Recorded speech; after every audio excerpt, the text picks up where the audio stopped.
Yeah, John Burry, Slub resident, Kenilworth.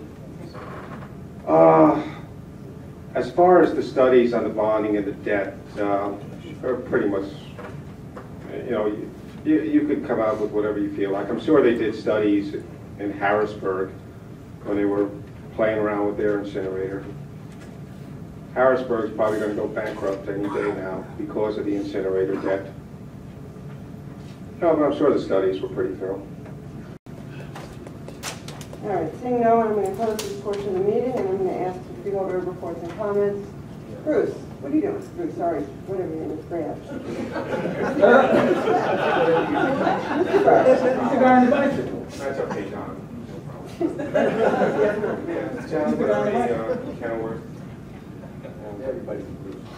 Strangely enough, I was going to ask for more prayer, but You need as much prayer as I'll get John UCUA Covanta. It was irresponsible to vote for that, and I was well aware of the 15 days, but I raised two valid questions that I couldn't follow through on because they weren't answered. And now it looks like they were intentionally not answered. And I'm convinced that when the final numbers are in on these projects, well, the first one is lost revenue. If you follow through with these, well, probably fanciful numbers as far as revenue, if the county takes over 2024, 2031, even with the revenue sharing factored in, that's probably about $90 million, I mean, roughly. And the 70 million was the gain that was out there, but if you factor in the 90 million plus the 10 million in extra debt, the headline would be, UCUA Covanta deal cost taxpayers 30 million instead of saving 70 million, which isn't something you want to run on.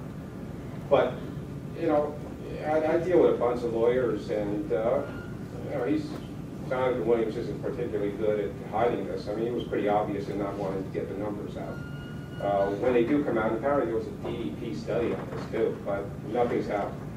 This deal is a revenue loser, big time. The other thing is that the reason I asked for the gate price, because I heard through a reliable source there was $45 to $50. Some New York City hauler comes in here and he pays $50 for it. And the UCUA has this obligation to provide 430,000 tons, 330 from within the county, but I can't see how they are going to get people signed up when Covanta is out there with a $50 price. And I wanted to confirm, nail down that $50 price, and he just wouldn't do it. That's the point I was going to make. So those two things make this deal idiotic. It should have never gone through. It's just there to protect Covanta's profits. And in that regard to about Covanta profits, for some bizarre reason, I've seen the paperwork, and Rahway is due $5.3 million from Covanta. Why they're not pursuing it is beyond me. They got trucks going through their streets. Anything over 446,000 tons, and the plant's been doing 550. There's $4.50 per ton that has to be paid to Rahway, and it's by Covanta, and it's not being done. And that was another question that I brought up, and I was supposed to get an answer in 15 days. I followed up again, but I might not even get anything on that. Oh, and the last part is this Music Fest. I was there yesterday. The fair aspect, I couldn't see what the point of that was.